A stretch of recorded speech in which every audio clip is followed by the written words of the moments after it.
बड़ी खबर से, उत्तर प्रदेश से ये बड़ी खबर। समाजवादी पार्टी ने 56 उम्मीदवारों की तीसरी लिस्ट जारी कर दी है।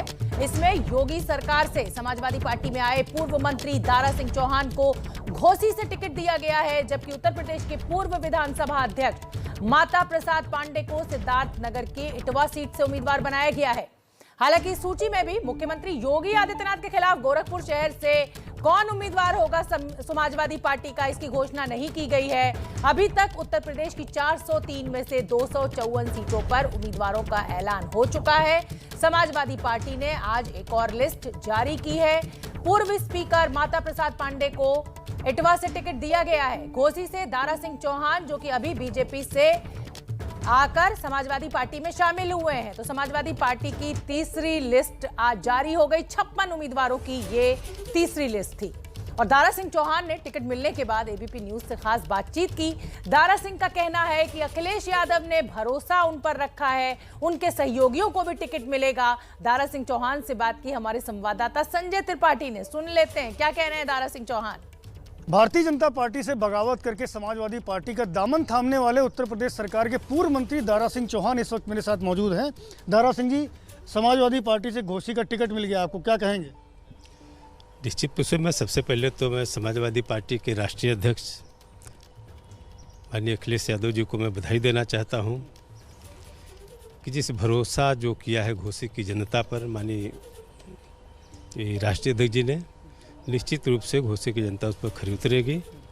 और आने वाले दिन में चूँकि घोसी की जनता ने मुझे कई बार आशीर्वाद दिया है, देश की पार्लियामेंट में भी घोसी की जनता ने पहुंचाने का काम किया है, निश्चित रूप से समाजवादी पार्टी के जिताने में पूरी भूमिका रहेगी और भारी बहुमत से घोसी की जनता जो है समाजवादी पार्टी को जिताने का काम करेगी। क्या उम्मीद करते हैं, किस तरह का माहौल रहेगा? क्योंकि अभी तो आप भारतीय जनता पार्टी की सरकार में मंत्री थे, अब समाजवादी पार्टी के प्रत्याशी के तौर पर जा रहे हैं। दोनों पार्टियों की विचारधाराएं बिल्कुल अलग हैं। अब क्या माहौल होगा, कैसे आप चुनाव जीतेंगे, क्या स्ट्रेटजी होगी? देखिए, स्ट्रेटजी के बारे में मैंने इस्तीफा देने के बाद आपने पूछा तो मैंने विस्तार से बिंदुवार सारी बात को बता दिया था कि जिस तरीके से उत्तर प्रदेश में समाजवादी पार्टी के राष्ट्रीय अध्यक्ष इस प्रदेश में जिसकी जितनी संख्या भारी उसकी उतनी हिस्सेदारी के हिसाब से उन्होंने कहा जब मेरी सरकार बनेगी तो हिस्सेदारी के हिसाब से सारे लोगों को सम्मान मिलेगा, टिकट में हिस्सेदारी भागीदारी मिलेगी। ऐसे तमाम जो वंचित पीड़ित लोग हैं, जिस तरीके से समाजवादी पार्टी ने इस प्रदेश में नौजवानों की बात को उठाने का काम किया, किसानों की बात को किया है, पिछड़े दलितों की बात किया है, संविधान बचाने का सवाल उन्होंने उठाया है, इस प्रदेश में जाति जनगणना कराने की बात की।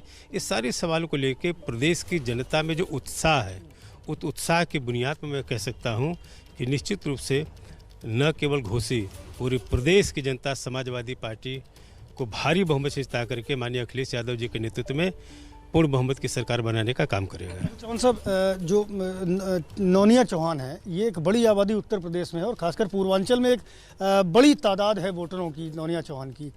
आप भी उसी बिरादरी से आते हैं। डॉक्टर संजय चौहान जो साझीदार हैं, आपके ही समाजवादी पार्टी के साथ गठबंधन में चुनाव लड़ रहे हैं, लगता है कि उनके रहने से आपको और मजबूती मिलेगी? निश्चित रूप से जहाँ कई लोग मिल जाते हैं वहाँ मजबूती मिलेगी। और निश्चित रूप से जिस तरीके से पूरे प्रदेश के चौहान समाज के लोगों ने पूरी तरीके से माननीय अखिलेश यादव जी के नेतृत्व में भरोसा किया है, जिस तरीके से जनवादी पार्टी हो, भारतीय समाज पार्टी और दूसरे दल मिलकर के, जयंत की पार्टी है, आरएलडी, सारे लोगों ने मिलकर के जो भरोसा किया है और जो भरोसे की बुनियाद पे जो गठबंधन हुआ है, निश्चित रूप से भारी बहुमत से समाजवादी पार्टी की सरकार गठबंधन की सरकार बनेगी। और पश्चिमी उत्तर प्रदेश का किला बचाने के लिए बीजेपी ने पूरी ताकत झोंक दी है। आज केंद्रीय गृह मंत्री अमित शाह मथुरा पहुंचे, तो वहीं रक्षा मंत्री राजनाथ सिंह ने गाजियाबाद की कमान संभाली। मोदी नगर और नोएडा भी पहुंचे, तो वहीं मुख्यमंत्री योगी आदित्यनाथ ने बिजनौर में ताल ठोकी। पश्चिमी उत्तर प्रदेश में 2017 विधानसभा चुनाव और 2019 लोकसभा चुनाव में बीजेपी की झोली में जमकर वोट डाले थे। इस बार 2022 में बीजेपी इस कारनामे को फिर से दोहराने की कोशिश में लगी हुई है और इसी फेहरिस्त में केंद्रीय मंत्रियों से लेकर मुख्यमंत्री तक ने मोर्चा खोला हुआ है। ये तस्वीरें आप देखिए और अंदाजा लगाइए कि बीजेपी ने अपनी पूरी ताकत झोंक दी है पश्चिमी उत्तर प्रदेश में। पहले दौर के मतदान से पहले कोई भी कोशिश को वो ऐसा नहीं चाहती कि ना आजमाया जाए या ना की जाए। और मतदान की शुरुआत पश्चिमी यूपी से होने वाली है। 10 फरवरी को पहले चरण का मतदान होना है। सूबे का ये वो इलाका है जो सियासी नंबर गेम में बाकी इलाकों पर भारी है और इसीलिए पश्चिमी उत्तर प्रदेश को उत्तर प्रदेश की सियासत की चाबी भी कहा जा सकता है। लखनऊ के सियासी ताले को खोलने के लिए बीजेपी पश्चिमी उत्तर प्रदेश में अपनी पूरी ताकत झोंक रही है।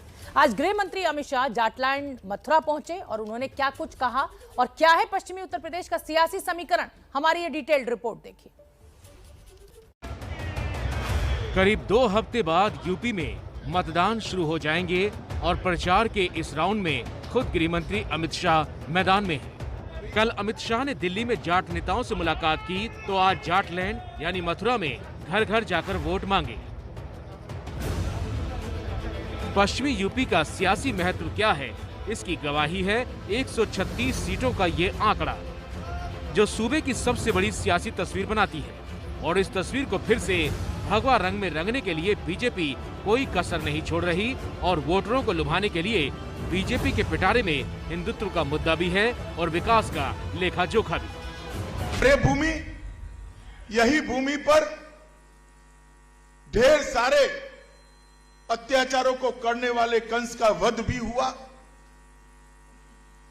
3 महीने से लेकर 14 साल की आयु तक जितने भी असुरों को भेजा, प्रभु ने इसका संहार भी इस भूमि पर किया और धर्म की स्थापना करने का काम किया था। सपा आती थी, एक जाति का काम करती थी।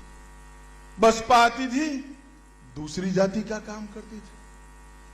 कभी भी उत्तर प्रदेश का संपूर्ण विकास का नक्शा किसी ने खींचा ही नहीं।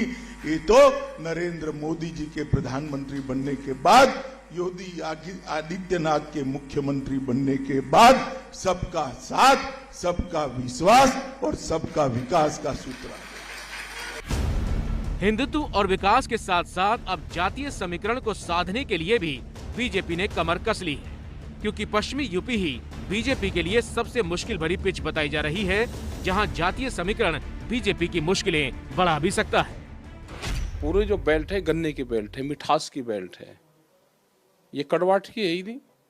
ये प्रयोगशाला नहीं बननी है आपका मुजफ्फरनगर, नए पश्चिम उत्तर प्रदेश बनना, नए देश बनना। उस प्रयोगशाला से बाहर निकलना पड़ेगा, इनको कोई दूसरा टाल करना पड़ेगा। किसान आंदोलन का सबसे ज्यादा असर इसी क्षेत्र में रहा और माना जा रहा है कि जाट और मुसलमानों की तलखी को भी इस आंदोलन ने कुंद्र कर दिया। जाट और मुसलमानों के इसी समीकरण को भुनाने अखिलेश यादव और जयंत चौधरी भी साथ आ चुके हैं, जो बीजेपी के गणित को बिगाड़ सकते हैं। समझिए कैसे। पश्चिमी यूपी में करीब 27% मुसलमान वोटर हैं और करीब 17% जाट वोट। और पश्चिमी यूपी में इस वोट को खोने का डर बीजेपी को भी सता रहा है। इसी बात को बीजेपी भी महसूस कर रही है। उसकी गवाही देती है कल की ये तस्वीर, जब गृह मंत्री अमित शाह दिल्ली में सांसद प्रवेश वर्मा के घर पहुंचे, जहां उन्होंने यूपी के जाट समुदाय के लोगों से बात की और साथ ही हर समस्या का समाधान करने का भरोसा दिया। गृह मंत्री जी ने अभी सबके सामने ये बात भी रखी कि अभी तक हमारी सरकार ने इस समाज के लिए और पश्चिमी उत्तर प्रदेश के लिए क्या क्या काम किए हैं और क्या क्या काम करने जा रहे हैं। तो सभी बहुत अच्छी बैठक हुई है, एक पंचायत के रूप में ये बैठक हुई है और सबने हाथ खड़ा करके गृह मंत्री जी को विश्वास दिलाया है कि इस बार भी सभी भारतीय जनता पार्टी को समर्थन देंगे। पश्चिमी उत्तर प्रदेश में जीत का मतलब सत्ता की चाबी है और ये कहानी ये आंकड़े भी बताते हैं। 2012 में समाजवादी पार्टी ने 136 में से सबसे ज्यादा 58 सीटें जीती थी और सरकार बनाई थी। 2017 में बीजेपी ने 136 में से 109 यानी करीब 80% सीट जीती थी और सरकार बनाई। 2014 और 2009 के लोकसभा चुनाव में भी जाट बीजेपी के साथ रहे। बीजेपी के लिए मिशन यूपी सिर्फ 2022 ही नहीं, मिशन 2024 के लिए भी जरूरी है। क्योंकि दिल्ली का रास्ता लखनऊ से होकर जाता है और गृह मंत्री अमित शाह ने तो आज यूपी चुनाव को देश का भाग्य तक बता दिया।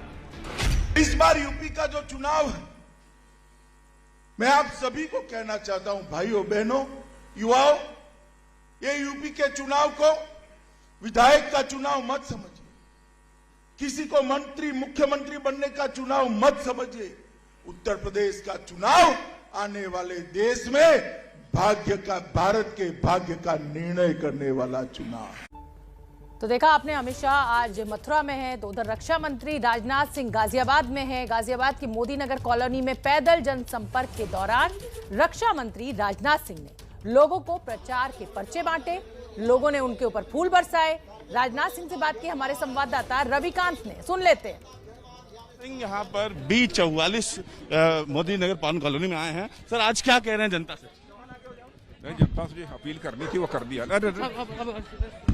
राजनाथ सिंह ने इसका जवाब देते हुए कहा कि हम जनता से वोट की अपील कर रहे हैं और जो कामकाज है योगी सरकार का, प्रधानमंत्री मोदी का पूरे देश में, अंतर्राष्ट्रीय उपलब्धियों को भी उन्होंने गिनाया और इस तरीके से उनका डोर टू डोर कैंपेन जारी है।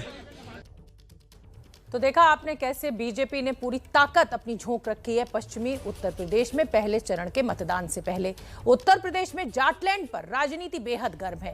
कल जाट नेताओं से मुलाकात के बाद बीजेपी ने जयंत चौधरी को साथ आने का ऑफर दिया था, जिसे जयंत चौधरी ने कल ही ठुकरा भी दिया था। और आज बीजेपी के ऑफर पर चवन्नी वाला पलटवार किया है जयंत चौधरी ने, सुन लेते हैं। मैं कोई चवन्नी हूं जो ऐसे करके मैं पलट जाऊंगा, मैं कोई चवन्नी हूं जो ऐसे करके मैं पलट जाऊंगा। मुजफ्फरनगर के मंच से आरएलडी अध्यक्ष जयंत चौधरी ने यह हुंकार भरी और बीजेपी के ऑफर को ठुकरा दिया। मैं कोई चवन्नी हूं जो ऐसे करके मैं पलट जाऊंगा। बहुत बड़ी बैठक हुई दिल्ली में। ये लोग कहां गए थे जब लखीमपुर में किसानों को कुचला गया, रोंगा गया? समाजवादी पार्टी के साथ गठबंधन में लड़ रहे जयंत चौधरी ने एबीपी न्यूज से खास बातचीत में कहा है कि पश्चिमी यूपी में इस बार बीजेपी डरी हुई है। जयंत जी, लगातार आपको बीजेपी की तरफ से ऑफर दिया जा रहा है, कह रहा है अभी दरवाजे खुले हैं और लगातार अपने आपको जाटों का हितैषी भी बीजेपी बता रही है। नहीं, ये एक जाति के विषय पे मैं क्या बोलूं, ये तो बीजेपी के पैतरे हैं। किसानों में एकता बनी है और सिर्फ जाटों का सवाल नहीं, किसान वर्ग का सवाल है। किसान मजदूर को साथ लेके हम चलना चाहते हैं। बात बात पर आपको न्योता देना, ये आप क्या समझते हैं? ये उनको डर सता रहा है। पश्चिमी उत्तर प्रदेश में जो उनकी जमीन खिसक रही है उसे संभालने की कोशिश है और कुछ नहीं। जयंत चौधरी का ये बयान बीजेपी सांसद प्रवेश वर्मा की पेशकश के बाद आया है।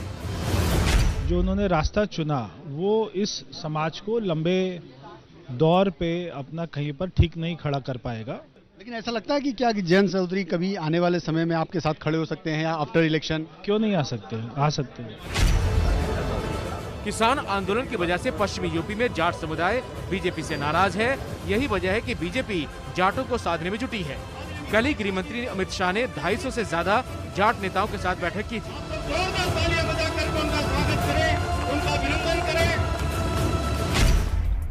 2017 के चुनाव में पश्चिमी यूपी में बीजेपी को बम्पर जीत मिली थी, लेकिन इस बार समीकरण कुछ गड़बड़ाया हुआ है और इसकी बड़ी वजह है किसान आंदोलन।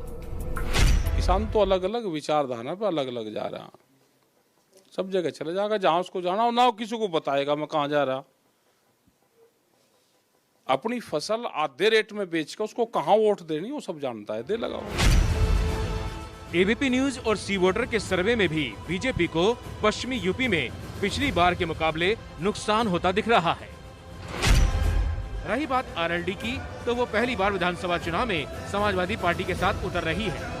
साल 2002 में आरएलडी बीजेपी के साथ लड़ी थी और 14 सीटें जीती थी, जो उसका सबसे अच्छा प्रदर्शन है।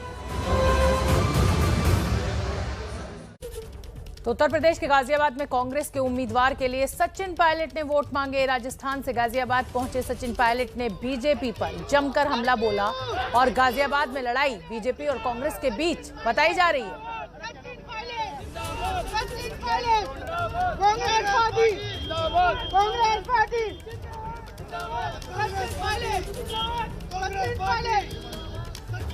हमारे साथ है कांग्रेस के वरिष्ठ नेता सचिन पायलट, जो गाजियाबाद में डोर टू डोर कैंपेन पे निकले अपने प्रत्याशी के लिए।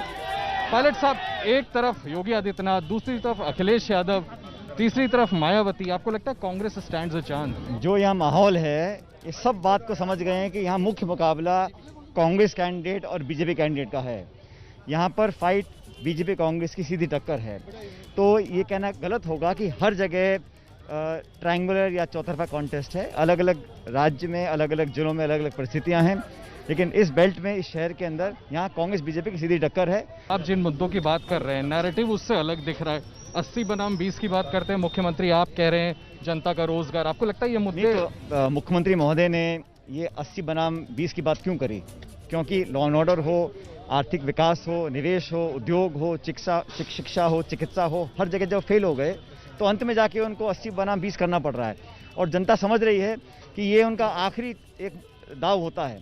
इससे पहले अपने 5 साल की जो गवर्नेंस है उसका अगर हम आकलन करेंगे तो कहीं फिट नहीं बैठ रहे हैं। बदलाव जनता चाह रही है, इसलिए उसको रोकने के लिए ध्रुवीकरण करना, मंदिर मस्जिद की बात करना, 80 बनाम 20 की बात करना, ये कहीं ना कहीं उनका एक लास्ट होता विकल्प। लेकिन जनता बार बार इस बात को विश्वास नहीं करने वाली है। सर, आपको नहीं लगता ऐसे मूवमेंट पे जब पार्टी के कुछ बड़े चेहरे आरपीएन सिंह छोड़ करके चले गए, आपकी जो मजबूती थी, जो आपका यहाँ पर क्लेम था, वो कमजोर पड़ता है, उस छवि को नुकसान पहुंच? कांग्रेस पार्टी बहुत बड़ी पुरानी पार्टी है और चुनाव से पहले कई दलों के कई नेता आए और गए हैं, लेकिन अंत में लोग विचारधारा को, परफॉर्मेंस को, इतिहास को देखते हैं, भविष्य को देखते हैं।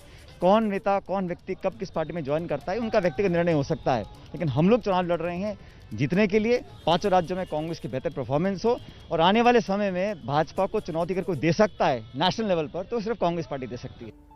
तो जैसे जैसे चुनाव नजदीक आ रहा है, सियासत पूरे जोरों पर है। उत्तर प्रदेश में बीजेपी के गठबंधन साथियों के साथ सीट बंटवारे की भी बात होनी चाहिए। बीजेपी ने उत्तर प्रदेश में अपना दल और निषाद पार्टी के साथ गठबंधन किया है। सीटों का फॉर्मूला लगभग तय भी हो चुका है। एबीपी न्यूज को संजय निषाद ने बताया कि उनकी पार्टी के सिंबल से 10 से 12 प्रत्याशी चुनाव मैदान में उतरेंगे और भाजपा के सिंबल पर उनकी पार्टी अपने 4 से 5 प्रत्याशी लड़ाएगी। खुद को पॉलिटिकल गॉडफादर ऑफ फिशरमैन का दर्जा देने वाले निषाद पार्टी के राष्ट्रीय अध्यक्ष डॉक्टर संजय निषाद इस वक्त मेरे साथ मौजूद हैं। डॉक्टर साहब, तय हो गया सब कुछ? ज़्यादातर सीटें हमने जो तय की है वो निषाद पार्टी के कार्यकर्ता लगभग 7 सालों से तैयारी कर रहे हैं और वो जहाँ जहाँ तैयारी कर रहे थे, जहाँ जीत का समीकरण था, लगभग 1-1.5 दर्जन के आसपास हमने सीटें तैयार की थी और उसमें से ज़्यादातर सीटें हमारे लोग निषाद पार्टी के सिंबल से लड़ रहे हैं, भोजन भरी थाली से। 2-4-5 सीटें उसमें ऐसी हैं कि जिसमें से हमारे लोग कमल चुनाव चिन्ह से भी लड़ेंगे, वो जो हमारे रणनीति का विषय है। तो 1.5 दर्जन मतलब 18 पे बात तय हो गई।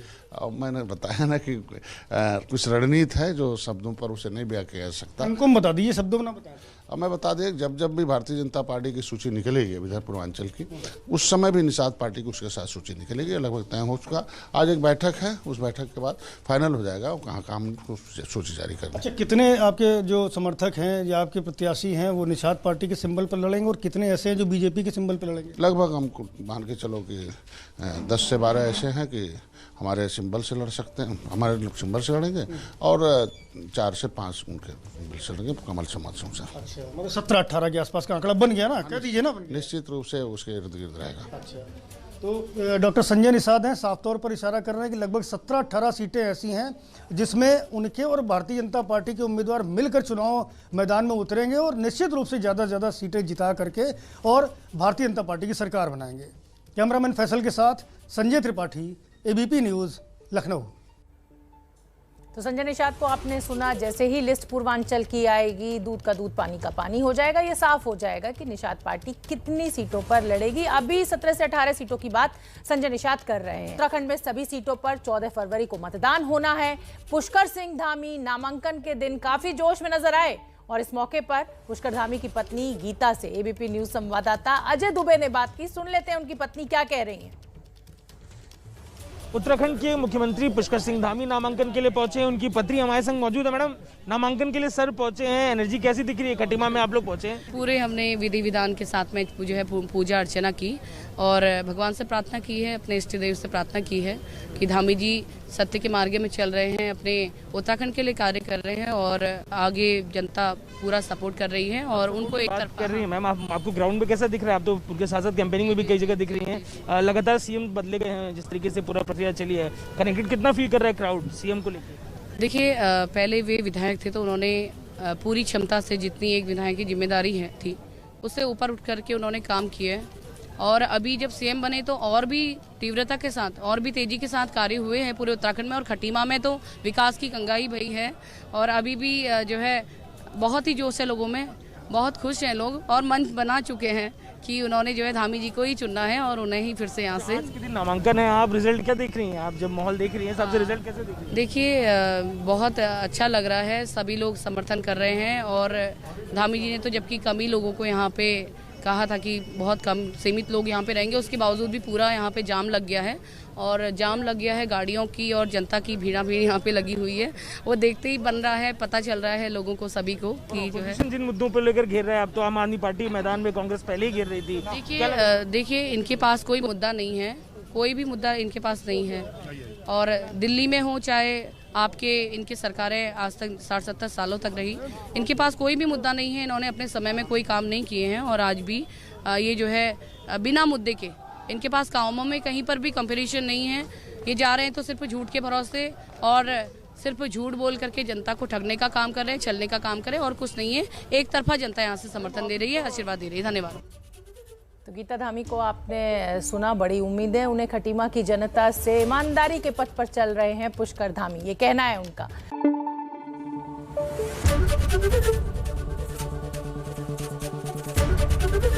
एबीपी न्यूज आपको रखे आगे।